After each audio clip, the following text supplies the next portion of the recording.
जीवन से बढ़कर कोई विद्यालय नहीं, कठिनाइयों से बढ़कर कोई परीक्षा नहीं और समय से बड़ा कोई शिक्षक नहीं। नमस्कार दोस्तों, मैं ज्योतिष आचार्य वासुदेव मिश्रा आपका अपने चैनल सत्य की खोज में हार्दिक अभिनंदन करता हूं। दोस्तों, आज का यह ज्योतिष का कार्यक्रम आप लोगों के लिए, हाँ जी, धनु राशि वालों के लिए बेहद ही ज़्यादा खास और विशेष रहने वाला है। आज हम जानेंगे धनु राशि का अक्टूबर महीने के दूसरे सप्ताह के साप्ताहिक राशिफल के बारे में। जी हाँ दोस्तों, आप लोगों के लिए 9 अक्टूबर से लेकर के 15 अक्टूबर तक का समय किस प्रकार से रहेगा, इन 7 दिनों में आपके जीवन में कौन कौन सी बड़ी घटनाएं घट सकती है, आपको किन किन चीज़ों को लेकर के सावधान रहने की ज़रूरत है, आपका स्वास्थ्य कैसा रहेगा, आपकी शिक्षा कैसी रहेगी, आपकी लव लाइफ, पारिवारिक जीवन और आपका वैवाहिक जीवन पूरे सप्ताह भर किस प्रकार से रहने वाला है। चंद्रमा के साथ और 8 ग्रह मिल करके आपको इन 7 दिनों में किस प्रकार का फलाफल देने में सक्षम रहेंगे, हर एक जानकारी पूरे विस्तार के साथ आपको बताएंगे। इसलिए दोस्तों, अगर आप भी एक धनु राशि के जातक हैं तो इस वीडियो को बिना मिस किए अंत तक देखिए। और अभी तक आपने हमारे चैनल को सब्सक्राइब नहीं किया है तो सब्सक्राइब कर लीजिए। तो चलिए फिर करते हैं शुरुआत। दोस्तों, यह जो ज्योतिष का कार्यक्रम है यह आपकी जन्म की राशि चंद्र राशि पर आधारित है। अगर आप नहीं जानते कि आपकी जन्म की राशि कौन सी है तो आप इसे अपनी प्रचलित नाम राशि के आधार पर समझ सकते हैं।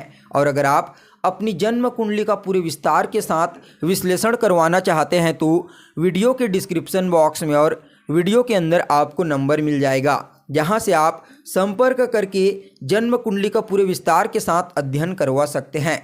तो चलिए फिर करते हैं शुरुआत और जान लेते हैं आपके लिए कैसा रहेगा यह अक्टूबर महीने का दूसरा सप्ताह। तो देखिए दोस्तों, जो साप्ताहिक राशिफल होता है वह चंद्रमा के गोचर पर निर्भर होता है। तो ऐसे में चंद्रमा की स्थिति का ज्ञान होना आवश्यक है।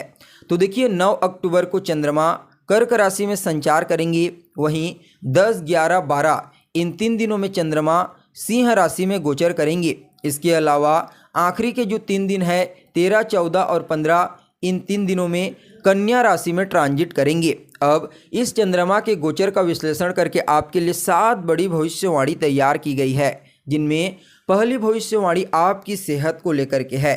कैसा रहेगा स्वास्थ्य के दृष्टिकोण से यह सप्ताह। तो देखिए दोस्तों, कुंडली का जो लग्न स्थान होता है फर्स्ट हाउस, यह होता है आपकी सेहत का।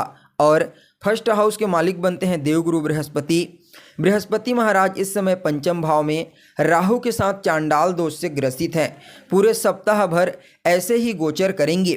तो दोस्तों देखिए, स्वास्थ्य से संबंधित ज़्यादा कोई परेशानी तो नहीं होगी, लेकिन फिर भी पंचम स्थान जो होता है वह आपके स्टमक का होता है। तो ऐसे में डाइजेशन, गैस्ट्रिक जैसी प्रॉब्लम हो सकती है, सिर्फ और सिर्फ डाइजेशन, क्योंकि गुरु हमारे लीवर के कारक होते हैं, फैट के कारक होते हैं। इसलिए आपको इस सप्ताह अपने खान पान पर विशेष ध्यान रखने की आवश्यकता है। ज़्यादा कुछ नहीं होगा। अगर आपकी कुंडली में दशा महादशा खराब चल रही होगी तो समस्या बड़ी हो सकती है, अन्यथा कुछ ज़्यादा समस्या नहीं होगी। तो वहीं दोस्तों, आपके लिए दूसरे नंबर की जो भविष्यवाणी है वह आपके शिक्षा को लेकर के है।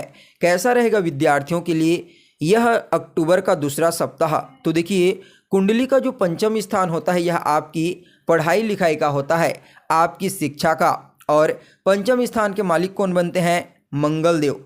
10वें भाव में गोचर करेंगे 3 अक्टूबर तक ये, और 11th हाउस में अभी पूरे सप्ताह भर गोचर करेंगे और पंचम भाव में दृष्टि डालेंगे। तो देखिए दोस्तों, जब मंगल अपने घर में दृष्टि डालेंगे तो ऐसे में यह समय आपके एजुकेशन के दृष्टिकोण से विद्यार्थियों के लिए बहुत अच्छा रहेगा। जो विद्यार्थी सोच रहे थे मैं क्या करूं, मुझे अपने पढ़ाई में क्या करना चाहिए, उनको उनके प्रश्नों का उत्तर मंगल महाराज इस सप्ताह प्रदान करेंगे। यानी कि कुछ न कुछ पढ़ाई को लेकर के आप इस समय सीरियस हो जाएंगे। अगर आप कोई एडमिशन लेना चाहते हैं, कोई एग्ज़ाम दिलाना चाहते हैं तो यकीन मानिए इस समय आपको विशेष सफलता की प्राप्ति होगी।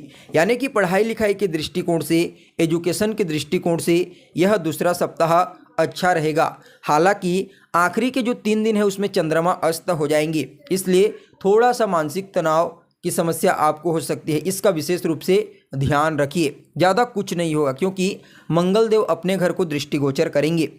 तो वहीं दोस्तों आपके लिए जो तीसरे नंबर की भविष्यवाणी है वह आपके लव लाइफ को लेकर के है, प्रेम जीवन को लेकर के। कैसा रहेगा लव लाइफ के दृष्टिकोण से यह सप्ताह? तो देखिए पंचम स्थान ही होता है आपकी लव लाइफ का, और पंचम भाव में देवगुरु बृहस्पति राहु के साथ हैं। और यहाँ पर देखिए पंचम भाव में पूरी तरह से इन दोनों का प्रभाव जब पड़ता है तो थोड़ा सा यहाँ पर नेगेटिव इफेक्ट पड़ता है। यानी कि इस समय आपके रिलेशनशिप में, अगर आप किसी के साथ रिलेशनशिप में हैं तो थोड़ा सा मिसअंडरस्टैंडिंग, वैचारिक मतभेद, फ्रस्ट्रेशन, इरिटेशन जैसी चीज़ें देखने को मिल सकती है। लेकिन यहाँ पर पंचम भाव के मालिक खुद के भाव को देख रहे हैं, तो ऐसे में जो आपके बीच की बॉन्डिंग है उसमें आप कितना भी लड़ाई झगड़ा कर लें, वाद विवाद हो जाए, लेकिन फिर भी पूरी तरह से रिलेशनशिप खत्म नहीं होगा। यानी कि यह जो सप्ताह है अगर समस्या आती भी है तो वह समस्या दूर हो जाएगी। तो वहीं दोस्तों आपके लिए अगली जो भविष्यवाणी है यानी कि चौथे नंबर की भविष्यवाणी वह आपके वैवाहिक जीवन को लेकर के है, मैरिड लाइफ को लेकर के। कैसा रहेगा वैवाहिक जीवन के दृष्टिकोण से यह सप्ताह? तो देखिए 7th हाउस होता है आपके मैरिड लाइफ का, और 7th हाउस के लॉर्ड कौन बनते हैं? बुध महाराज 10वें भाव में गोचर करेंगे। तो देखिए पूरे महीने बुध की स्थिति बढ़िया है क्योंकि अपनी उच्च राशि में गोचर करेंगे। तो ऐसे में दोस्तों आपके दाम्पत्य जीवन में तो मधुरता आएगी ही, साथ में आपका जो पार्टनर है चाहे वो मेल हो या फिर फीमेल हो, उनको करियर के क्षेत्र में विशेष रूप से इस समय सफलता की प्राप्ति होने वाली है। लेकिन थोड़ा सा डोमिनेटिंग नेचर देखने को मिल सकता है क्योंकि सूर्य देव भी बुध महाराज के साथ 10th हाउस में गोचर करेंगे। लेकिन करियर के दृष्टिकोण से, आपके पार्टनर के करियर के दृष्टिकोण से यह सप्ताह बहुत ही उत्तम रहने वाला है। अगर कोई अचीवमेंट प्राप्त करते हैं तो निश्चित रूप से यह समय बहुत ही बढ़िया साबित होगा। कुछ भी चीज़ आपके लाइफ पार्टनर अपने करियर को लेकर के कर रहे हैं तो उनको इन 7 दिनों में बहुत ज़्यादा मेहनत करना चाहिए क्योंकि लाभ मिलने की प्रबल संभावना नज़र आ रही है। तो वहीं दोस्तों आपके लिए जो अगली भविष्यवाणी है 5वें नंबर की भविष्यवाणी, यह आपके भाग्य से संबंधित है। कैसा रहेगा भाग्य के दृष्टिकोण से यह सप्ताह? तो देखिए कुंडली का जो 9वां स्थान होता है यह आपके भाग्य का स्थान होता है। सूर्य महाराज बनते हैं भाग्य भाव के अधिपति, और पूरे सप्ताह भर कुंडली के 10th हाउस में यानी कि 10th भाव में गोचर करेंगे। तो इस दृष्टिकोण से दोस्तों देखिए भाग्य का साथ तो आपको मिलेगा। अगर आप कुछ नया करना चाहते हैं, कोई शुभ कार्य करना चाहते हैं तो बेधड़क कर लीजिए, यानी कि आंख मूंद करके कर लीजिए। चाहे कोई नया बिजनेस शुरू करना चाहते हैं या कोई नई दुकान खोलना चाहते हैं, कुछ भी चीज़ आप करना चाहते हैं, stock market, share market, gold, किसी जगह पर अगर निवेश करना चाहते हैं या फिर कोई चीज़ खरीदना चाहते हैं तो उसके लिए यह सप्ताह अति उत्तम साबित होगा। इस समय आपके सुखों में वृद्धि होगी, धार्मिक क्रियाकलाप हो सकती है, आपके घर परिवार में कोई छोटा मोटा धार्मिक अनुष्ठान भी हो सकता है। इस समय परिवार के लोगों के साथ आप किसी धार्मिक स्थल की यात्रा करने का प्लान भी बना सकते हैं। तो वहीं दोस्तों आपके लिए जो 6वीं भविष्यवाणी है वह आपके करियर को लेकर के है। कैसा रहेगा करियर के दृष्टिकोण से यह सप्ताह? तो देखिए कुंडली का जो 10वां स्थान होता है वह आपके करियर का होता है, और 10वें स्थान में इस समय बुध महाराज पंच महापुरुष नामक राजयोग का निर्माण करेंगे। तो ऐसे में दोस्तों करियर के दृष्टिकोण से भी समय बहुत ही उत्तम साबित होगा। ओवरऑल बहुत अच्छा है। आप अपने कम्युनिकेशन स्किल से, अपने स्मार्ट वर्क से, बोलने की कला से यानी कि वाणी से, अपने अट्रैक्शन पावर से हर किसी को अपनी तरफ अट्रैक्ट कर लेंगे। इस समय आपके काम में बहुत ही ज़्यादा सफाई होगी। आप अपने कार्य को बहुत ही ईजी वे से करेंगे, बहुत ही स्मार्ट वर्क करेंगे इस सप्ताह। वह कहते हैं ना कि पॉलिटिक्स, कोई कितना भी पॉलिटिक्स करे लेकिन फिर भी आपको प्रसिद्धि मिलेगी, काम मिलेगा और नया कुछ करने के बारे में आप सोच सकते हैं। तो वहीं दोस्तों आपके लिए अंतिम और 7वें नंबर की जो भविष्यवाणी है वह आपकी बिजनेस व्यापार को लेकर के है। कैसा रहेगा व्यापार के दृष्टिकोण से यह सप्ताह? तो देखिए 7th हाउस होता है आपके बिजनेस व्यापार का। बुध महाराज बनते हैं स्वामी, और कुंडली के 10th हाउस में गोचर करेंगी, बहुत अच्छी बात है। तो यह जो समय है व्यापारियों के लिए अच्छा रहेगा। आपको कोई नया काम मिलने की प्रबल संभावना नजर आ रही है।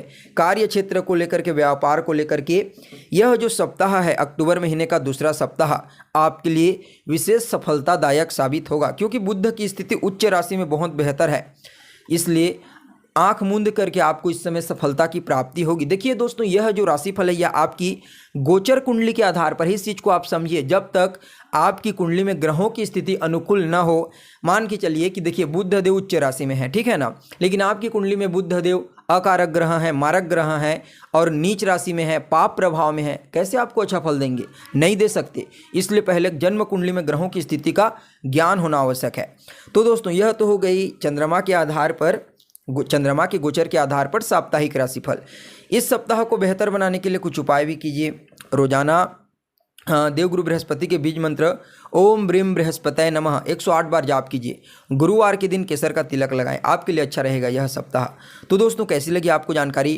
कमेंट कीजिए, लाइक कीजिए और बने रहिएगा हमारे साथ। फिर मिलते हैं एक नए और ताज़ा एपिसोड में। तब तक के लिए नमस्कार।